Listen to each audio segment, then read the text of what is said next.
ओम शांति। आज प्यारे मीठे भगवान की मीठी मुरली मंथन की डेट है 29 जनवरी 2021। तो कल की वाणी पर थोड़ा सा नज़र डालते हैं। बाबा ने हमें क्या बोला था। बाबा ने कहा था, मीठे बच्चे, कभी भी मिथ्या अहंकार में नहीं आना है। इस रथ का पूरा पूरा रिगार्ड रखना है। हमें इस झूठ पे नहीं पड़ना है कि हमें तो ब्रह्मा से क्या मतलब, क्योंकि ब्रह्मा शिव बाबा को धरती पर लाने का आधार बनते हैं। उनका भी रिगार्ड रखना है। बाबा ने इधर 2-3 दिन से इस बात को क्लियर करवाया है ना। फिर बाबा ने बोला था कि पद्मा पदम भाग्यशाली और दुर्भाग्यशाली कौन होते हैं।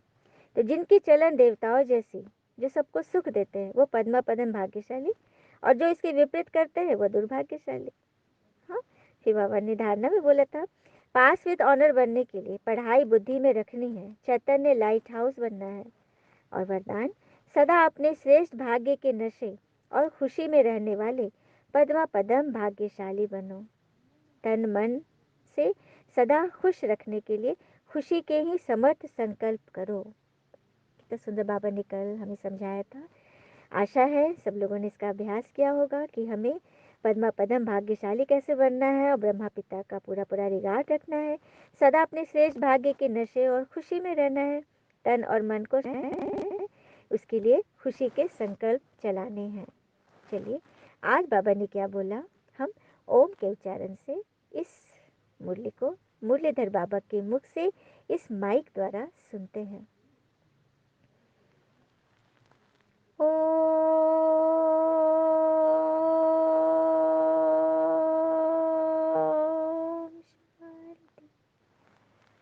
मीठे बाबा ने कहा, मीठे बच्चे,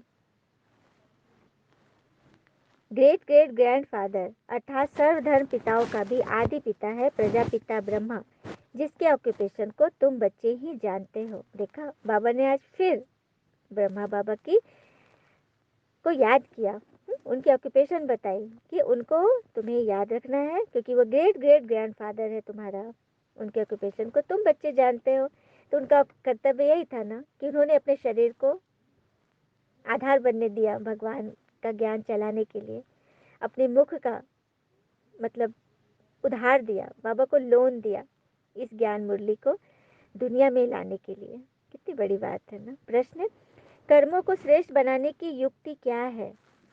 देखो, कर्म को श्रेष्ठ सभी आत्मा चाहते हैं बनाना, लेकिन युक्ति नहीं मालूम, विधि नहीं मालूम, कैसे करे, कोई टीचर नहीं था। तो बाबा हमें बता रहे हैं, इस जन्म का कोई भी कर्म भगवान से मत छिपाओ। श्रीमत के अनुसार कर्म करो तो हर कर्म श्रेष्ठ होगा। सारा मदार कर्मों के ऊपर है। अगर कोई पाप कर्म करके छिपा लेते हो तो उसका 100 गुना दंड पड़ेगा। पाप वृद्धि को पाते रहेगा और भगवान से योग टूट जाएगा। फिर ऐसे छिपाने वालों की सत्यानाश हो जाती। इसीलिए सच्चे पिता के साथ सदा सच्चे रहो। बाबा ने आगाह किया है। कुछ भी बातें, देखो बातें तो होंगी, भूले तो होंगी, सब ड्रामा में नून है, बाबा ने पहले ही बता दिया है। तो अब उस कर्म को बाबा से छिपाओ मत और आगे सुधरने का प्रतिज्ञा कर लो, नहीं तो कितना दंड बढ़ जाएगा। बाबा इसलिए हमें वार्निंग दे रहे हैं कि बच्चे, सच्चे पिता के साथ सदा सच्चे रहो।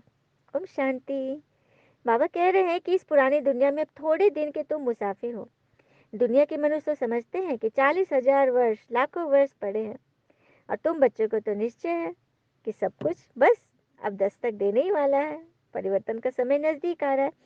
यह बातें भूलो नहीं। यहाँ बैठे हो तुम बहुत, हाँ, तो अंदर में गदगद होना चाहिए, क्योंकि इन आंखों से जो कुछ भी दिख रहा है वह सब विनाश होने का है। बाबा ने हर बात हमें खोल के बता दी है कि इन आंखों से जो कुछ भी दिख रहा है वो रहने वाला नहीं है। हाँ, तो अपनी आत्मा को पावन बनाते जाओ। ये बाबा कह रहे हैं कि मैं बेहद का पिता हूँ, मेरा भी पार्ट है इस सृष्टि में, क्रिएटर डायरेक्टर बनता हूँ। सब मानते हैं तो जरूर मेरी भी कोई एक्टिविटी होगी ना। और मुझे आदमी नहीं कहा जाता, क्योंकि आदमी उसे कहे जिसको शरीर हो, जैसे मनुष्य व देवता।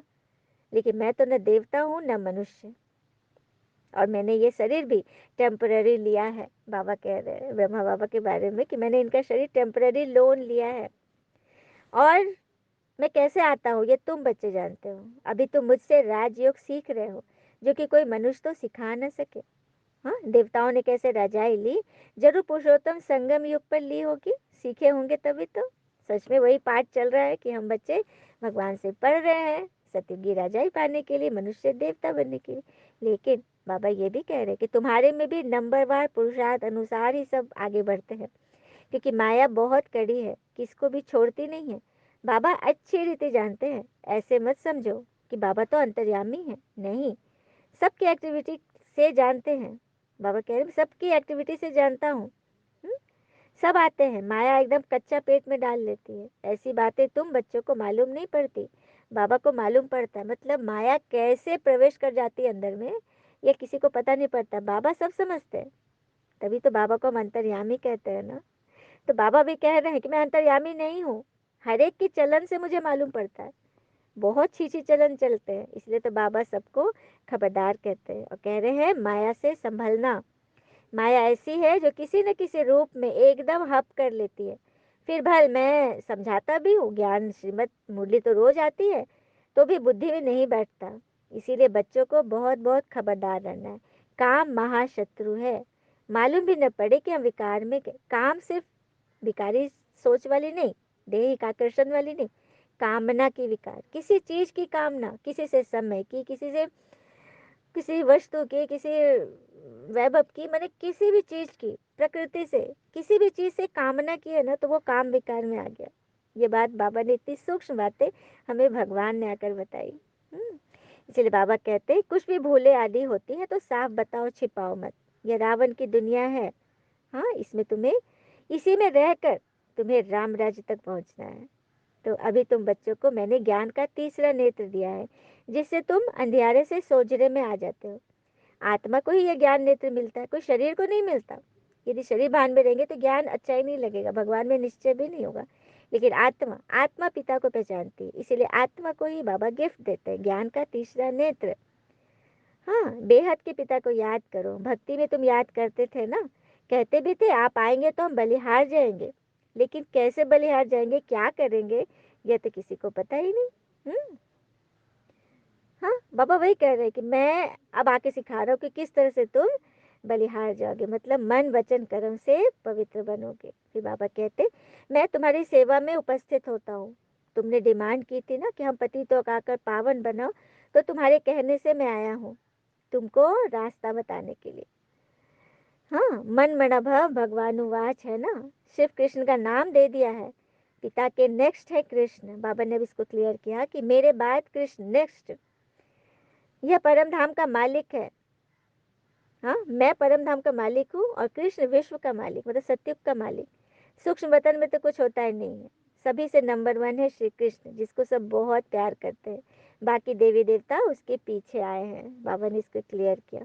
तो तुम मीठे मीठे बच्चों को हड्डी खुशी रहनी चाहिए, मतलब जिगरी अंदर से खुशी, आर्टिफिशियल खुशी नहीं चलना है। बाहर से किस्म किस्म के बच्चे बाबा के पास आते हैं, कब पवित्र नहीं रहते, लेकिन फिर भी पहुंच जाते हैं। बाबा कहते हैं विकार में जाते हो तो यहाँ आते क्यों हो, तो कहते हैं क्या करें, रह नहीं सकते, कभी न कभी हमारा भी कल्याण हो जाए, इसी भान से वो बाबा के पास पहुंचते हैं। फिर आगे बाबा बोल रहे इस समय कितने एक्टर्स हैं। बाबा आत्माओं को एक्टर्स कहते हैं, क्योंकि ये ड्रामा, वर्ल्ड ड्रामा का स्टेज चल रहा है ना, तो सभी एक्टर्स हैं। अब एक्टर्स में तीन क्वालिटी होगी तब वो संपूर्ण एक्टर बनेंगे। तो पहला है वो एक्टिव रहेंगे, दूसरा वो एक्यूरेट रहेंगे, और तीसरा उनमें अट्रैक्शन होगी।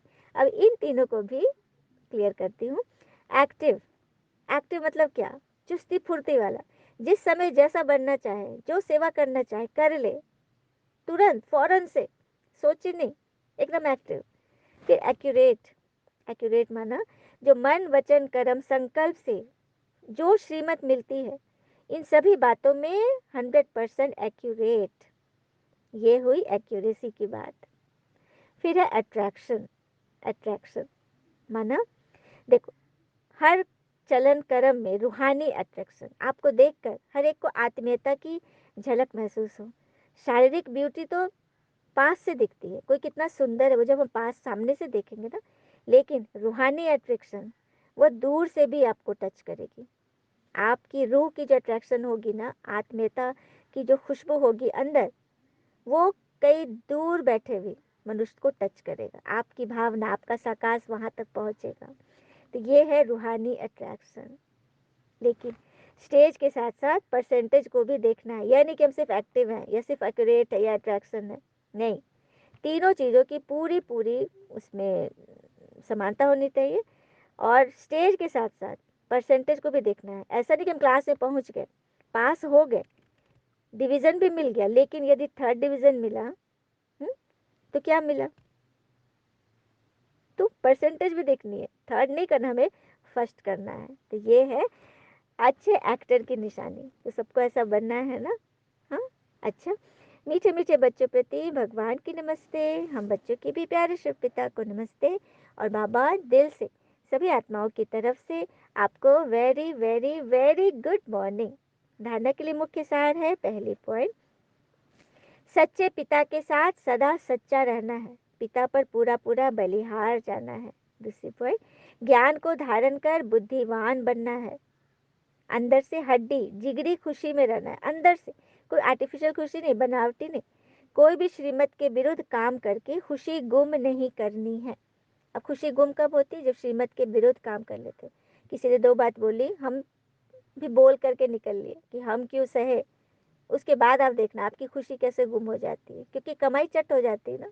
जो आपने योग करके, भोग लगाकर, अच्छी पुरुषार्थ करके, स्वमान लिख करके, मन में धर करके जो कमाई किया, किसी से बहस में पड़ गए। कल भी बाबा ने बोला था ना, वाद विवाद में नहीं पड़ना है। सामने वाला कुछ भी बोले, वो छोटा बच्चा है, he is a small kid, यह समझकर पूर्वज की तरह अपने आप को दादा समझकर उसे लेट गो करना है, खुश रहना है। क्योंकि छोटा बच्चा बाल भी नोचते हैं, चप्पल भी उठा लेते हैं, मारते हैं, नोचते हैं, कितना भी कुछ करते हैं, लेकिन बड़े लोग थोड़ी ना उसको मारते हैं, और ही हंस हंस के सबको बताते हैं खुशी खुशी, देखो ना आज बच्चे ने मुझे एक चाटा मारा, होता है ना। तो ऐसे, क्योंकि ये सभी नादान है, भले आपसे उम्र में भी बड़े होंगे, लेकिन है छोटे बच्चे, आत्मा छोटी है इनकी, क्योंकि इन्होंने कम जन्म लिया है और आपने 84 जन्म लिया है। तो समझना किसको है, दादा को समझना है कि पोते को समझना है, दादा को, है ना। क्योंकि जो बड़े हैं उन्हीं को ही प्यार करने का हक है, क्षमा करने का, यही हमसे बाबा चाहते हैं। चलिए हम सभी बाबा से वरदान लेते हैं, क्योंकि मुरलीधर बाबा हमारे साथ है, जहाँ भी मुरली चलती है ना, वहाँ भगवान मौजूद होते हैं। बस उनको अव्यक्त स्थिति से फील करने की दरकार है, क्योंकि परमात्मा तो अव्यक्त है, वो तो कहीं भी पहुँचते हैं सेकंड में। हम बच्चे जैसे ही मुरली खोलते हैं, याद करते हैं, मुरली पे चिंतन मनन करते हैं, बाबा हमारे पास हो जाते हैं। तो बाबा का शुक्रिया कर ले, थैंक यू बाबा, आपने हमें इतनी अच्छी वाणी चलाई। फिर बाबा अपना वरदानी हाथ हमारे सर पे रख के हमें वरदान दे रहे हैं। ज्ञान की गुह्य बातों को सुनकर उन्हें स्वरूप में लाने वाले ज्ञानी तो आत्मा भव। ज्ञान की गुह्य बातों को सुनकर उन्हें स्वरूप में लाने वाले ज्ञानी तो आत्मा भव। बाबा हमें समझा रहे हैं कि ज्ञानी तो आत्माएं हर बात के स्वरूप का अनुभव करती है। ज्ञान, कल भी बाबा ने समझाया था ना, ज्ञानी कौन है, अज्ञानी कौन। अज्ञानी माना सिर्फ कहना, कहना सुनाना, और ज्ञानी जो कहा वो किया। तभी तो हम बच्चे दावे के साथ कहते हैं ना कि दुनिया में लोग गीता पढ़ते हैं, सुनाते हैं, शास्त्र आदि पढ़ते हैं, सुनते हैं, रटते हैं, और हम बच्चे गीता को जी रहे हैं, प्रैक्टिकल उसे जीवन में धारण कर रहे, स्वरूप बन रहे हैं। तो बाबा वैसे बच्चे को ज्ञानी आत्माएं कहते हैं, जो स्वरूप का अनुभव करती है, वह कराती है। जैसे सुनना अच्छा लगता है, गुह्य भी लगता है, गहरा भी लगता है, लेकिन सुनने के साथ साथ समाना, उसका स्वरूप बन जाना। जैसे आत्मा शांति उसका निजी संस्कार है, तो आप शांति में टिके हो कैसे पता चलेगा, जब कोई अशांति की बातें आएंगी तब तो। हुँ? कल भी था ना कहानी में, रोगनाशक बूटी और दर्दनाशक बूटी और बुखार की बूटी। इसने प्रैक्टिकल जीवन में दिखाया है ना। कोई उसके सामने आ गया बुखार से तड़पता, इसने दवा दे दी, अब टीचर क्या बोले वो बाद में देखेंगे, पहले अभी जो प्रायोरिटी जो है वो करना, ये है स्वरूप बनना। हम भी ज्ञान में चल रहे हैं, परिवार है, लौकिक है, सेवा फर्स्ट। बाबा सेवा से खुश होते हैं, क्योंकि हम मनुष्यों की सेवा नहीं कर रहे, हम आत्माओं की सेवा कर रहे हैं। ये घर आत्माओं का है, क्योंकि परमात्मा का यहाँ निवास स्थान है। इस भाव से हम कोई कर्म करेंगे तो उसमें सफलता तो मिलेगी ही। यही बाबा चाहते हैं कि ज्ञान के साथ साथ स्वरूप बनो, इसके अभ्यासी बनो। शुद्ध संकल्पों का खजाना जमा करो जो मुरली से मिलेगी, और बुद्धि को इसी में बिजी रखो। व्यर्थ संकल्पों से सहज किनारा हो जाएगा। फालतू बातें आएंगी नहीं, आएगी आपको हराने, पछताने के लिए, आपको गिराने के लिए आएगी, लेकिन आप अंगद की तरह डटे रहो। रावण राज में, लंका में भी अंगद के पाँव को हिला नहीं सका था।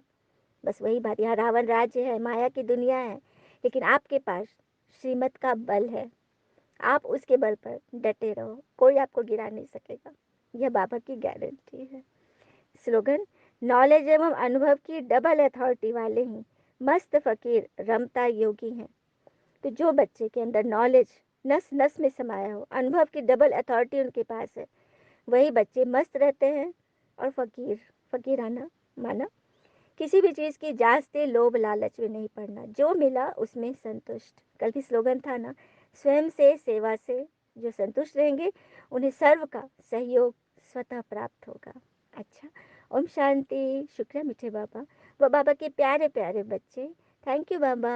All is well always. ओम शांति।